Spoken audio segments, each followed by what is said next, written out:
Alright, let's go. And hello guys, welcome back dito sa ating YouTube channel. Panibagong araw at panibagong reaction video na naman ang ating pag-uusapan ngayon. At dito pa rin tayo kay Jomcarl, no? Ayan, sa mga subscribers ng Jomcarl, sa tagapaghanga ng Jomcarl, sa mga fans ng Jomcarl, mag-ingay tayo dito sa ating reaction video. So ayan, kaya naman pala, no, sikat na sikat itong Jomcarl ngayon. And talagang bagay na bagay itong dalawang to. And actually, nakita ko na sila dati pa, no, nung first vlog ni Kalinga Prab sa kanila, sa yung pumunta ng bahay si Kalinga Prab, si Kuya Rab sa mismong bahay ni Carla. And nakita ko doon na napakasimpleng babae nitong si Carla. And kaya naman bibigyan natin ng reaction itong in-upload ni Kalingap TV, guys. So Kalingap TV, ayan. Paki-subscribe si Kalingap TV para sa karagdagang impormasyon, charot. Para sa karagdagang update sa nangyayari sa ating pinaka-paborito at pinag-uusapan, char. Parang si Catherine Bernardo at si Daniel Padilla. Anyway, so maraming bashers na naman ang magtaas ng kilay. Anong pinag-uusapan? Hindi nga sikat yan, di ba? So maraming kahit mabait itong tao na to, yung si Carla at si Jomar, is may mga bashers pa rin talaga na handang tawag doon, naghihintay ng pagkakamali. So yun yung mga bashers natin, guys. Hindi mawawala yan, and kasabayan ng pag-angat ng isang tao yung mga bashers, di ba? Kahit nga mga relatives mo, bashers mo din yan minsan eh. So ito pa kaya yung mga taong hindi natin kilala. So natural lang talaga na may mga bashers tayo. So ito na, wag na natin patagalin pa. Ito yung title ni Kalingap TV, no? Lihim ni Carla, aksidenteng natuklasan ni Kuya Jomar. Naku, excited din ako, guys. Ano kaya yung lihim?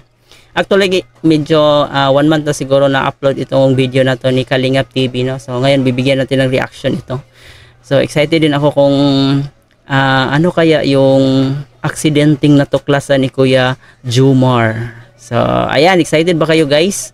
So sa mga fans ng Jomcarl, huwag kalimutan mag-like, share, comment sa ating video. At kung gusto mo manood ng ganitong klaseng reaction video, huwag mo na rin kalimutan mag-subscribe sa ating channel. So eto na, isiniwalat kay Jomar, lihim ni Carla. Nako, ano kaya to? So eto na, full screen lang natin to. Ayan. Don't forget to like, share, comment sa ating video para sa mga fans ng Jomcarl. Let's go. Kapitbahay ni Carla may isiniwalat kay Kuya Jomar. Naku, maritis din tong bahay ni Carla. At Carla may inilihim pala. Yan. Ano kaya yung lihim ni Carla? Siguro dati siyang mayaman? Or anak mayaman talaga si Carla? Yan ang atin ng malalaman mamaya, Okay. mga kalingap. Isang mapagpalang araw sa inyong lahat, mga kalingap. Ayan, isang mapagpalang araw din sa iyo, Kalingap TV. At paunawa, tapusin muna ang kabuuhan ng video na ito, mga kalingap, at para malaman ang nilalaman nito. Of course, guys, please tapusin ang video, saka mag-rant, saka mag-comment, saka magmura. Yun dapat. Huwag muna kayong mag-rant, magmura kung hindi nyo pa natapos ang video. So let's go. At maraming salamat po, mga kalingap, sa pagpatuloy na pagsuporta, lalo na kay Kuya Val Santos Matubang at Kalingap Rab. Ayan, guys, don't forget to subscribe Kuya Val Santos and of course Kalingap Rab, para mas marami pa silang matutulungang tao. Kasi napakaganda nitong charity nila, no, na talagang tumutulong sa kapwa. So bihira lang po yung mga tao na may ganitong puso na talaga namang kusang loob na tutulong. So ito na, ang daming kinilig at napaka-daming nagpaabot tulong para kay Carla, mga kalingap, sa nakaraang episode ng Jomcarl. Okay. Sobrang ito yung dito pa sila nakatira. I mean, hanggang ngayon dito pa rin naman sila nakatira, pero malapit nang matapos yung bahay nilang Carla. So excited tayo doon. And I think hindi pa naman pinalabas, wala pa atang update sa bahay ni Carla. So ayan, guys. So di ba, napakasimple lang ng bahay nila. So I think hindi na to unang pagtatagpo nila. So mga ilang beses na silang nagtagpo dito siguro. So ito tuloy. Alam talaga ni Carla, mga kalingap, dahil sa mga biyayang natatanggap niya na nanggagaling sa mga sumusuporta sa kanya. Kaya taos, I think deserve naman talaga ni Carla yung lahat ng mga biyaya, no? Kasi unang-una, napakabait ng batang to and may gininto ang puso, masunurin, respectful. Ayan. And higit sa lahat, napaka mapagmahal sa kanyang mga magulang. So, I think kung ano man yung mga naranasan or tawag doon na receive ni Carla na blessings ay 100% na deserve niya para sa kanya. pusong nagpapasalamat si Carla mga kalingap sa inyong lahat sa walang sawang nagbibigay sa kanya ng tulong. Kahit Okay. naman si Carla mga kalingap ay alam na alam niya sa kanyang sarili na ang daming tao talaga ang nagmamahal sa kanya. Tama. Hindi man anya niya ito maisa-isang mapapasalamatan ngunit alam na alam niyo naman po lahat mga kalingap kung gaano kasaya at napapakinabangan ang ibinibigay niyo po para kay Carla. Hindi lubos akalain ni Carla na ganito ang mangyayari sa kanya sa Team Kalingap. Na halos na mapuno ang Imagine niyo guys, no, nagtitinda ka lang ng kakanin tapos isang araw na may parang isang anghel na lumapit at yun yung simula ng pagbabago ng buhay mo. So, di ba? At least, kahit ikaw napakahirap isipin na, wow, ganito na yung mga nangyayari sa buhay ko. So, talagang may mga, totoo talagang tao na kayang tumulong tulad nilang Kuya Rab. So, sa mga nangyari ni Carla talagang kahit ako guys, 'di ba, kung nangyayari sa akin 'yan, parang hindi magsisink in sa utak ko na, totoo ba 'to? 'Di ba? So parang yung ganun yung mga bahay nila ng nangyari mga kay Carla. iba pa na nanggagaling sa mga sponsor nila. Mabuti na lang at malapit nang maumpisahan ang pabahay para kina Carla mga kalingap at malaki-laki na ang kanilang bahay kapag nangyari na iyon. At hindi na sila magsisiksikan sa dati nilang bahay mga kalingap. Kasi napakaliit lang ng bahay nila. Ito, pagkapasok mo talaga, siguro ito yung sala nila. Tapos may kwarto doon. I think para sa kanilang lahat or ewan ko kung ilang kwarto dito yung bahay nila. Kalingap dahil sa papatapos na ang bahay nila Melka at isusunod na ang pabahay nila Carla mga kalingap. Ang suggestion ng karamihan na sana anya ay ang bahay sana ni Carla ang pinakamalaki dahil sa malaki rin naman anya ang naiambag ni Carla sa Team Kalingap. Tama. So, alam nyo guys, isa sa talaga sa pinakamalaking kita, itong si Carla, yung yung serye ni Jomar, no? Talagang sila yung, kumbaga, top 1 doon. So, may mga sikat pa rin naman, may mga pinag-uusapan pa rin naman ng mga tambalan doon sa Kalingap serye, pero talagang ito yung nag-stand out, no? Si Jomar o si Carla talagang masasabi mo talaga na kung ano man yung kinita ni Kalingap Rab doon, at least binalik naman niya doon kay Carla. So, it's a tie, di ba?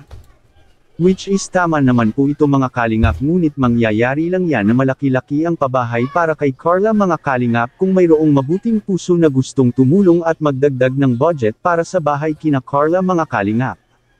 At aminado naman si Kalingap Rab sa nakaraang live niya na maaring si Carla ay may kalakihan ng pabahay niya kaysa sa ibang Kalingap Angel. Nakadepende pa rin, nakadepende rin kasi kung gaano kalaki yung kinikita mo doon sa pag-vlog ni Kalingap Rab sa'yo. So kung malaki yung kita, tulad kay Carla, so malaki din yung pabahay or yung mga ibibigay sa'yo.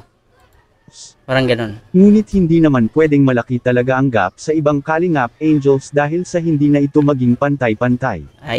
Ang gusto yan din yung point dyan. So para walang masabi yung ibang mga beneficiaries, so dapat pantay-pantay, pero kay Carla naman medyo malaki-laki naman talaga yung kinita niya, so may diferensya pa rin talaga kay Carla, di ba? So may kasi ni Kalingap Rab pagalamang sa lahat ng mga konti pabahay na ginagawa niya para sa mga Kalingap Angels ay pantay-pantay lang silang lahat mga Kalingap. Mangyari sigurong may mga kaunting upgrade lang at twist na gagawin ni Kalingap Rab sa pabahay nila Carla, ngunit hindi talaga masasabing malaki ang gagawin nila para kay Carla dahil sa nakabudget na mga Kalingap ang bawat pabahay na ginagawa ni Kalingap Rab. At sa kabilang dako naman mga Kalingap, ano kaya ang isiniwalat ng kapitbahay nila Carla kay Kuya Jomar mga Kalingap? Excited din ako guys kung ano man yung i-chismis ng kapitbahay ni Carla dito kay Jomar. So kayo guys, Ano sa tingin nyo yung chismis na yon? Let's go. At ano ba ang itinatago ni Carla kay Kuya Jomar? Yan ang atin nang makikita ngayon sa video mga kalingap. At akin na. Patingin, ipakita mo. Sige na. Isa. Wala po. Meron ako nakita. Akin na, akin na. Nasaan yung kapitbahay? Akin na. Nasaan yung kapitbahay? Nasaan yung kapitbahay dito? Patingin. Mas puti ng gal. Wala po. Ay, wala naman palang kapitbahay. Ano yan, yung relo? Sa kabila. Ano yan? Huwag mo itang delay.